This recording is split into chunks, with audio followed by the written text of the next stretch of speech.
Uncle Bill here from DEADPIT Radio, and I'm going to be talking about some of the best Cat 3 films that I've seen so far. I'm relatively new to the subgenre, I guess, or I don't know what it is. I guess it's a genre of films, a classification of films, whatever, that is Cat 3 films from Hong Kong, especially. So, Cat 3 is a designation that's kind of like the USR or maybe even NC-17 designation, to where if you have a Cat 3 film, that means that that film is classified as Category 3. No one under a certain age was admitted, and definitely no children were admitted into the movies. And usually they had some sort of a gimmick, like either pornographic or violent or immoral in some way or another, that got them that kind of classification. So that being said, it's hard to rank these movies as like what's the best one, because it's like, I don't know if these movies are the ones you would say this is like a really great movie, or this is the best movie. They are definitely an acquired taste, and definitely a lot of fun, if I'm being honest.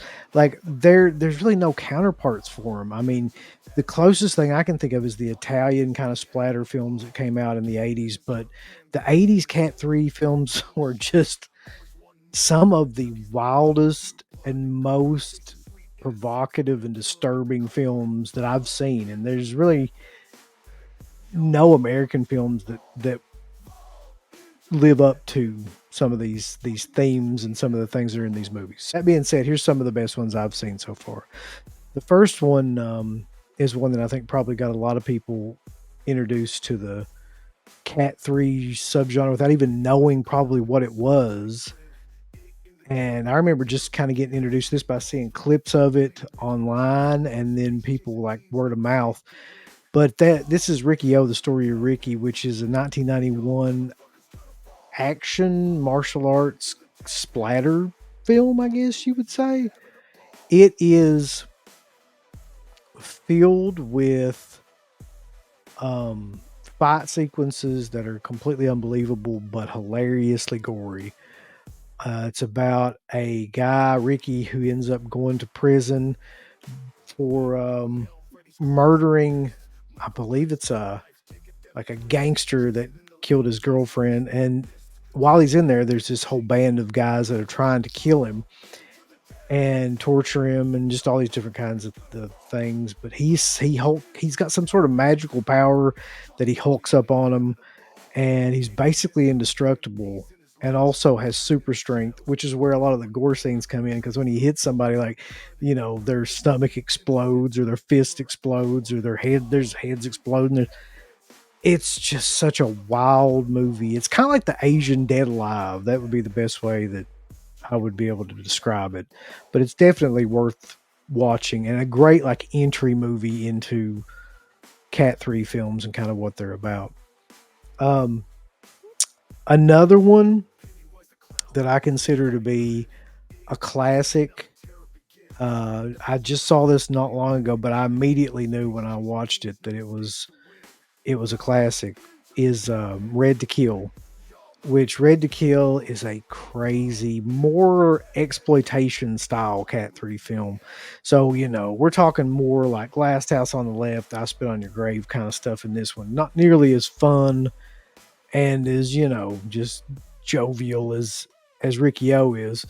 But 1994, this movie was made by Billy Tang, who has made a ton of these Cat 3 films, and a couple of them that are on this list. And it's the story of a school for people with special needs that is infiltrated by this kind of semi-psychotic guy who has a fetish with the color red. Anytime he sees the color red, he has to go on like a killing and another type of spree.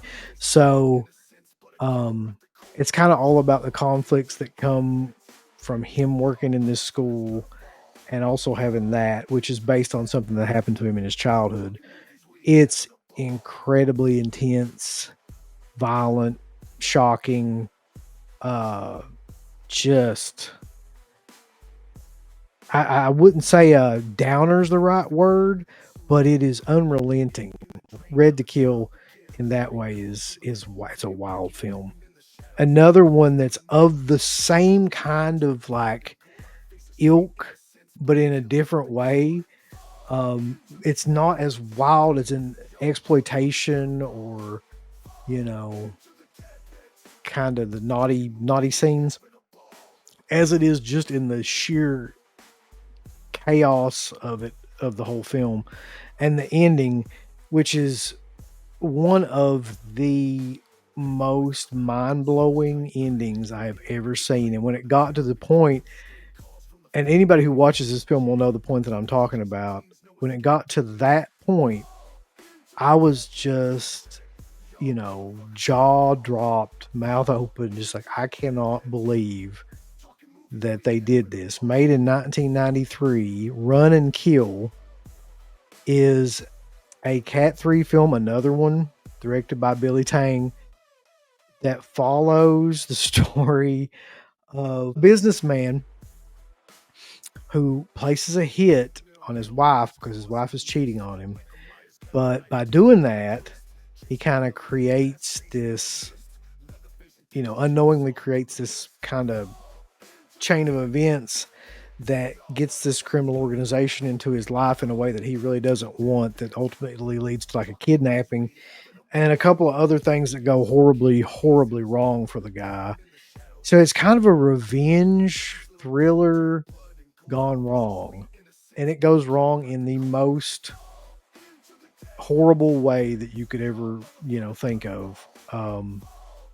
But what a film in terms of a exploitation film to watch. Like you won't forget it easily. So that's Run and Kill. On the other end of things though is and more kind of like Riki-Oh, although maybe not as nice and polished as Riki-Oh, is one that's out from Vinegar Syndrome. This is one of the few of these that's out from like a major kind of boutique label. Vinegar Syndrome has this one for sale, and that's Ebola Syndrome, which is 1996 Anthony Wong film. Anthony Wong comes up in a lot of these movies. He was the prototypical Cat 3 star, and Herman Yao directed this one. It is also insane, but it's more of a biological horror film about this just disgusting guy who goes on this trip to South Africa. And I'm assuming that it was around the time when Ebola was like, a big thing and it just kind of entered the news cycle and everything. And he becomes a living carrier who's not affected by it, but he can give it to other people. And the bad part about that is he's kind of a psychopath anyway, so he doesn't really care. All the stuff that he does leading up to him getting that will lead you to just understand like how like off kilter this guy is. It's got pretty much everything that you could want in a Cat 3 movie. In fact, to me, it's like the archetype for these movies. It's got kind of disgusting scenes, exploitation scenes, gore scenes, just immoral scenes, just anything you can think of that would be under the banner of like a not suitable for children kind of movie is Ebola Syndrome. It's also a lot of fun though. It's funny in parts, and it's a good movie actually to watch with like-minded people. I would not put this movie on with just everybody, but people that are kind of into the genre would probably enjoy this movie. A movie that I would not put on with around anyone that also stars Anthony Wong. I would not really show this to anyone, and I would watch it in a dark room underneath a blanket, as a matter of fact, like at my own house, and never tell anyone. Is the Untold Story, 1993 Hong Kong crime thriller. Um, it's based on a true story, and a lot of the stuff in this movie actually did happen. Maybe not in the exact way that it's portrayed in the movie, but it's based on the 8 Immortals restaurant murders that took place in 1985. And in the movie, Anthony Wong basically kills this guy over an argument and then takes over his restaurant. In the process of taking over the restaurant, ends up going on a murder spree and cooking and making, I guess they're like donuts. You know, like I don't know what exactly those are called, that this restaurant specializes in and making them. So it's kind of like Blood Diner in that way. But the real catch of this movie is not what happens anywhere in the movie except the very end, because everything in this movie is leading up to his character getting caught and confessing to the police about like what he had actually done prior to all this.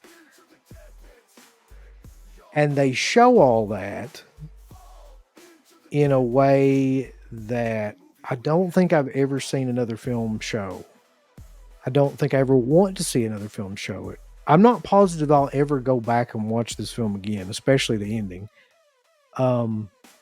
It is controversial, to say the least, but I think that everybody that likes this style of film should see it one time. Like, I want to meet the person that goes back and watches this film like over and over and over again. I'd like to have a conversation with them. And the last film on my list is one that I really think is more of an action film as opposed to any of these films. Probably the most action oriented out of any of these, which is 1990's Fatal Termination, which I'm not even positive is a Cat 3 film. It might be for a couple of different reasons. It's at least Cat 2, and I think it probably is Cat 3.